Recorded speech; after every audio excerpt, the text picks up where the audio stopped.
Hi my dear friends, this house for sale nearby Singanallur Register Office. 2 BHK house, 56 lakhs only. More details please contact.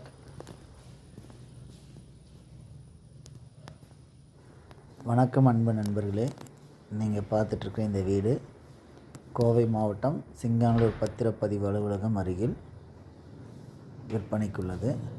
இது பார்த்திங்கன்னா உங்களுக்கு 2.5 சென்ட்டில் 2 bedroom hall kitchen 2 பெட்ரூம்லேயும் attach பாத்ரூமோடு வந்துடுங்க. இந்த 2 bedroom attach bathroom இல்லாமல் அவுட்டரில் ஒரு Indian டாய்லெட்டும் இருக்குது, போர் இருக்குது, நல்ல தண்ணி இருக்குது, பக்கத்தில் ஃபுல்லாக வீடு நிறைஞ்சிருக்குது. இந்த வீட்டிலேருந்து பஸ் ஸ்டாப்புக்கு ஜஸ்ட் ஒரு 200 மீட்டர்ஸ் தான். இந்த வீட்டை பற்றி மேலும் தகவல் தெரிந்து கொள்ள இந்த நம்பருக்கு கான்டாக்ட் பண்ணுங்கள். வீட்டோட விலை 56 லட்சம் மட்டும்தான். புது வீடு, சின்ன கார் பார்க்கிங்கோட ரெடி டு மூவ் இருக்குது. மேலும் தகவல் தேவைப்படுவோர் கீழே உள்ள நம்பருக்கு கான்டாக்ட் பண்ணவும். நன்றி.